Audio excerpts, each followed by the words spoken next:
Well, hi there, everyone. It's October 6th, and I'd like to talk about overtime. This is a really interesting issue. It's something I've been asked for a few times, and I was just asked for it yesterday. And I opened up an old file that I had created that helps to calculate your actual number of hours worked when it's related to overtime. It's actually a really complicated thing because it has to do with number of days in the week and hours per day. And I decided to add this very complicated set of code into the standard payroll file that I offer for businesses to run small business payroll. I now have it all combined into one, and it's a fascinating thing. And I'm just going to talk about it because it's an emotional issue. It's really interesting. So let's start at the beginning.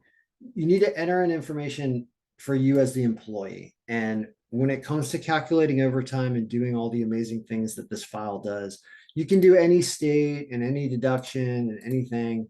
You can choose any area. The overtime laws are set to California's overtime laws, but those are fairly standard. So it's going to probably do what you want it to do in basically any state. But some states are going to have different overtime laws, and I could try to adjust for that in a different version. But this one's basically set up for California right now.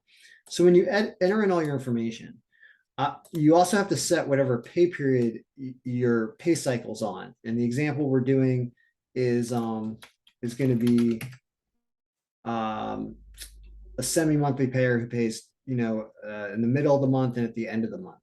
Okay, that's how this works. Well, once you do that, you can start entering in your information, and you need to enter it in time format over here because it's going to do the calculation of your time in. You can enter in. So, if you were in at 11 a.m., you can enter it like that. If it was 11 p.m., you're going to want to enter like military time. All right. And the timeout. And I would recommend, and when you're entering in time that's bleeding over days and it goes over over midnight or something, I would recommend doing 11:59 p.m. and then starting the next day at 12 a.m. And whenever it ends, you put the end date here. So I'd recommend breaking up the days. It will work without that, but it's better for the way it's displayed if you do it this way. So you can enter that, put in any break time, related to any of the time period here, right here. And all these other formulas, which I'm not going to get into how they're programmed because they're really complicated and it's not worth sitting through me explaining it, but they're separating the hours appropriately. And once you've put in the hours, this is going to automatically pull all your hours that you just calculated from over here. All right. You get to go to this OT comparison pivot sheet and press refresh. And now here's where you get to do all the dirty work to figure out if you're getting paid the correct amount of money and if your hours are being recorded correctly. So it happens by pay period oftentimes. Like you'll get a paycheck on 131 and it's going to have a number of hours on it. And you have your regular hours, your OT hours, your double time hours. If you work Sunday and consecutive days, you could have double time as well, or over a certain amount of hours in a day is double time. You have a bunch of hours to distribute. Okay. So this is a total hours distribute, but the way those hours are categorized affects how much you're paid. So you put your hourly rate in here and it's going to show you what your compensation would have been if you'd figured it based on the daily rate. Like if you give yourself credit for any overtime hours over 8 in a day and double time hours, I believe over 12 or something. If you give yourself credit, that's how many equivalent hours it is in this pay period cycle. If you are doing it based on the weekly calculation, which is a different way of calculating it, looking at a 7-day period of Sunday through Saturday, and any hours over 40 hours hit in overtime, and there might be that double time application if you work Sunday. This is the equivalent number of regular hours paid. There's a 13-hour difference if you did this bi-weekly instead of daily.